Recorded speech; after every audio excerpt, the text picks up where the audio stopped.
all those top teams get knocked out pretty early on in the piece, then maybe the job will be done for them already. But we're here for game number 6. And we'll see whether or not anyone's going to be able to beat Valiant to the punch tonight, or if Valiant have already done enough and they're going to be able to hang on to that top spot. Certainly been looking good for them. If I had to sort of hedge my bets, I'm probably putting them with Valiant. I think they have slowed down as the day has gone on, but it doesn't really seem like anyone else has significantly chased them.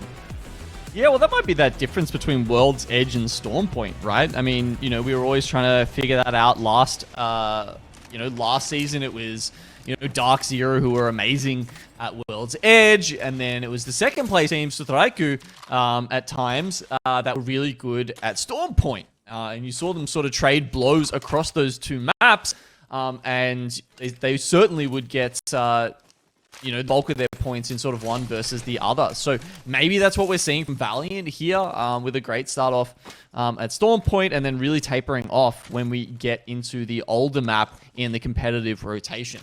Yeah, I mean, something that we probably do need to think about going into next week and the following weeks is which teams have performed well on what maps. I think that's always an interesting statistic to look at in Battle Royales.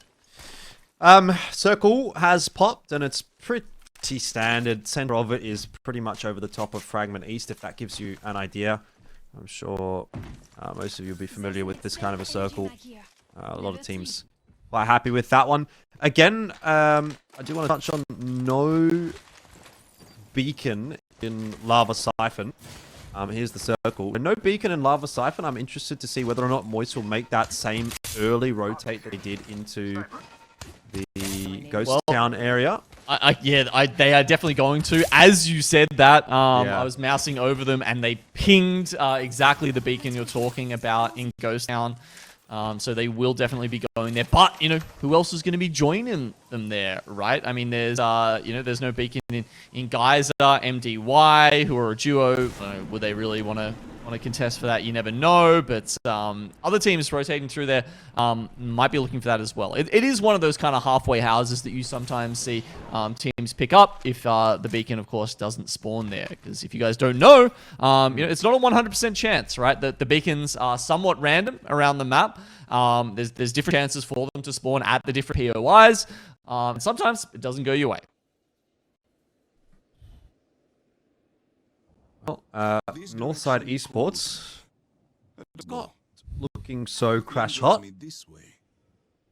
Emil just honestly playing the statue game. Red light, green light, that's what it's called. But there's no one actually coming in his direction, at least at the moment. You do have a bit of a rotation coming in from T-Mop from Thermal Station that might well run into him and very quickly clean him up. He hasn't been spotted though, so he'll be alright. EXO is another one of those teams that would really love to have a good game to close things out here. I think they've probably not displayed their best foot forward today so far. And they're probably not going to be able to do so. They don't have any opportunities left. So at the very least, close the day strong. Bump yourself up a couple placement points. Get some of those overall season points in your back pocket and focus in on next week. Team up making the rotation through Harvest. A couple of teams having a ping at them. There's the one member of Northside Esports left alive. You can see here Emil. He's just having a look at EXO, who are the team on the hill there. They were pinging team up as they were going up that Emil's balloon. in the fight. Okay, he's literally taking the fight. That's pretty ambitious of him. Is the word I would use. I think there's a little bit of it's game 6. Sure. I just want to get this over and done with. So it's a point in the back pocket of EXO, which is nice, I suppose. And it does provide the window for Team Up to get out as well. So they sort of shot off the balloon a little bit there, and then they used the Skyward Dive instead to head east and head in towards.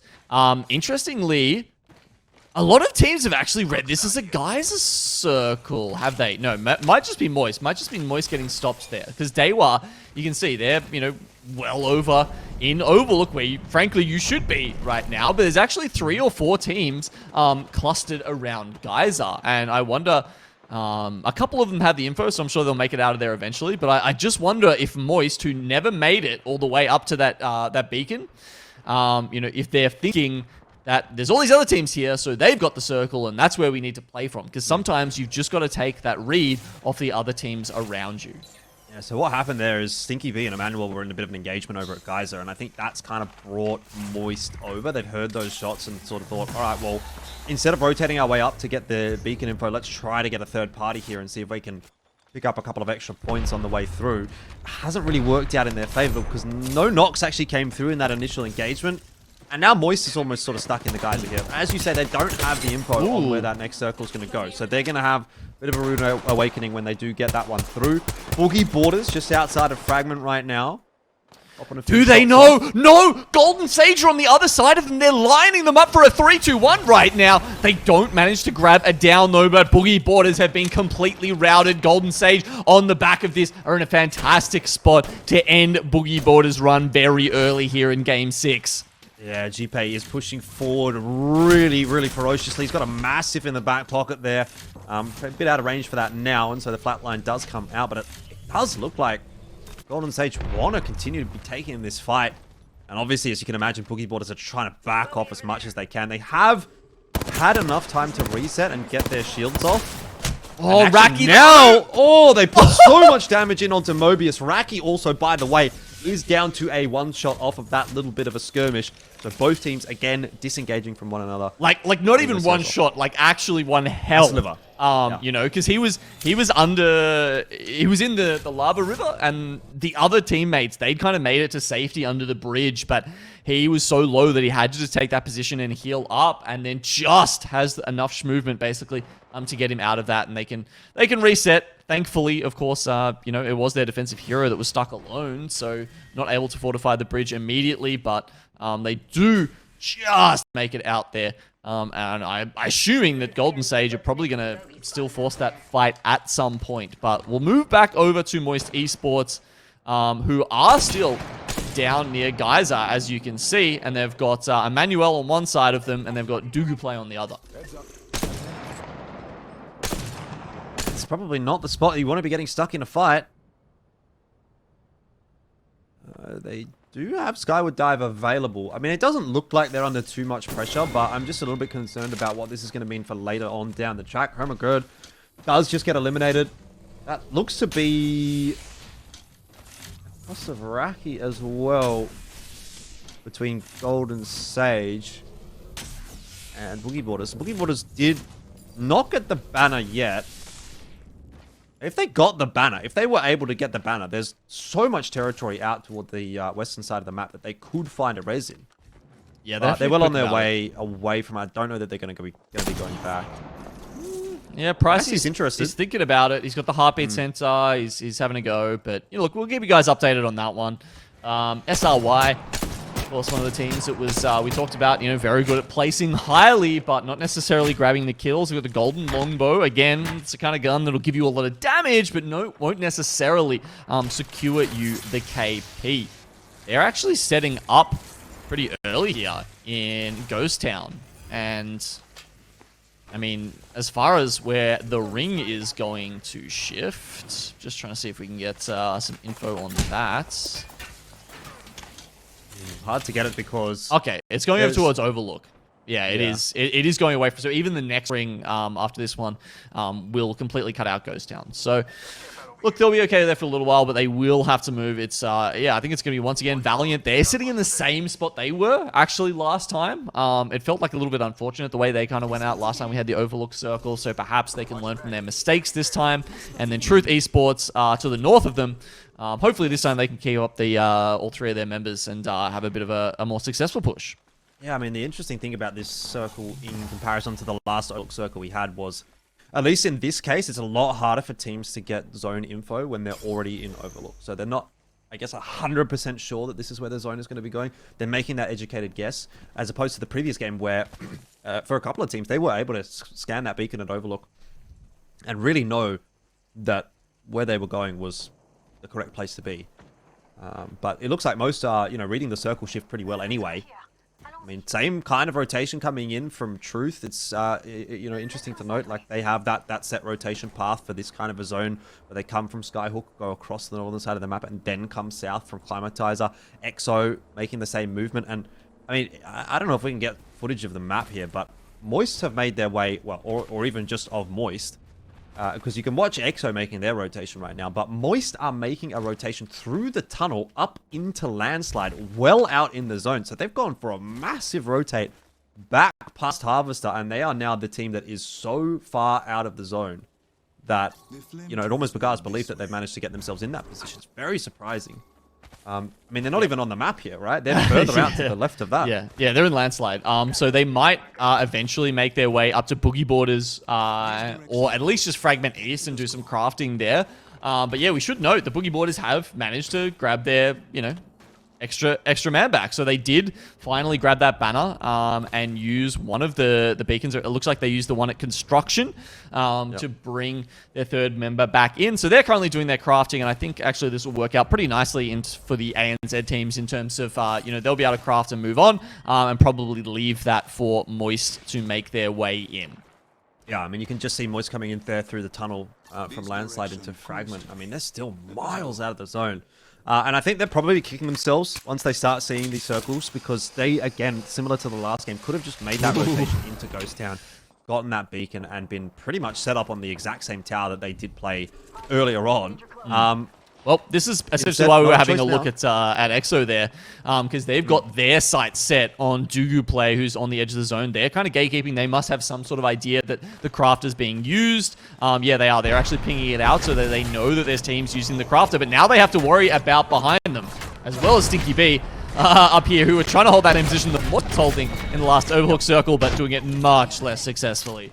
Yeah, problem is for Moist, for Stinky Beat, they've done it a little bit too early there. There's still teams that can get the high ground over them, fire some shots in that direction, and they pretty much just get farmed up there.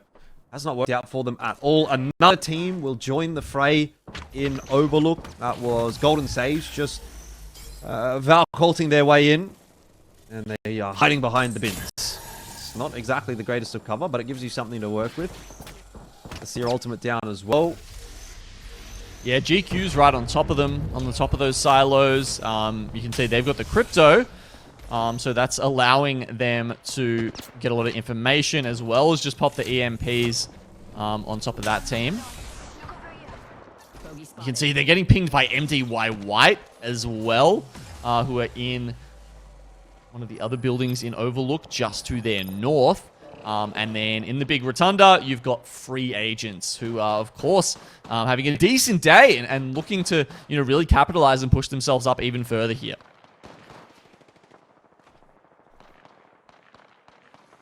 I'm very interested to see how this one's going to play out, because still a lot of teams actually making their rotation in. I mean, it's very busy in Overlook, but still got 16 teams. It's been a crazy, crazy day. Obviously, this meta really promoting a very different playstyle. Moist Esports, this is going to be a scary rotate, because Waltzy, MT, Jara, they're all tagged up in terms of the HP. Sure, they've got full shields, but this is not going to be fun. Landing very, very low. And instantly, you can hear some shots headed in their direction. EXO are right behind them, hot on their heels. I mean, this is very, very bad if you're a Moist Esports fan.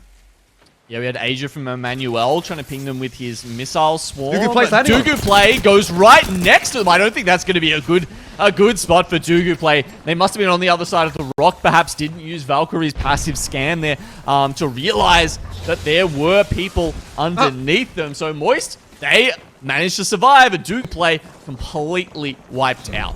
Most of those kills, though, do go over the way of EXO, who lost a player in that meanwhile. Dexter on the floor getting res at the moment. That actually probably is good news for Moist that EXO's not pushing their way in, because they have got other problems to deal with. You can see Emmanuel on the opposite side of this engagement, and Moist have no flesh heals really to play with at all. Waltzy has been on that amount of HP for pretty much this entire fight. MT, Jaro, they haven't gone up either, so they've run out of syringes. They've run out of medkits. They may be able to get some off the boxes that Dugu Play presented. They did get another down onto EXO, but it doesn't look like they're going to push it. They keep pinging it. But I guess they're a little bit too worried about Emmanuel on the other side. You can see Dexter having to use a Phoenix kit currently. Okay. Yeah, this is a really interesting fight, because all these teams are, I feel like, under a lot of pressure. Moist, because they've got no meds. EXO because they're on the outside edge of this ring, and the same can kind of be said for Emmanuel, who probably are feeling a little bit less of that pressure than the other two. But now some shots starting to go back into A-Flow. You could see there from EXO. So it's still not looking too much fun for any of those teams on the southern side of the map. Not to mention the ring's pulled north. Yeah, they really need to get out of there as soon as they can. The Valkyrie ultimate's going to need to be used, but I don't know if there's going to be any fantastic spots to use them from. I guess, that's one of the other things that changes with no Gibraltars in the lobby, right? Is that you don't have the bubble upon landing. So you have to be a lot more precise, a lot more safe, really, with your Valkyrie ultimates. Yeah, speaking of which, I've just seen Emmanuel absolutely send it into the center of the zone with a Valk ult and land on top of Watson fences, and they're just about to die. We'll see that pop up in the kill feed. They were united up on top of that tower. The Tower of Power, we might call it at this point, because now that the ring has pushed its way in, it's a much more viable spot to play from. When teams are not up on these high ground rocks around you, able to get shots on in, you're the one dictating the way that the peaks are occurring. And obviously that's working out quite nicely for Dewa at the moment. Okay, a lot of fights are about to go down. There's so many teams. Golden Sage, GQ, as we can see here on the southeast side, who are going to have to start pushing up. MDY, they're the ones in the power position. Oh my lordy, I've just seen Liquid do a 200 spray there with a flat line.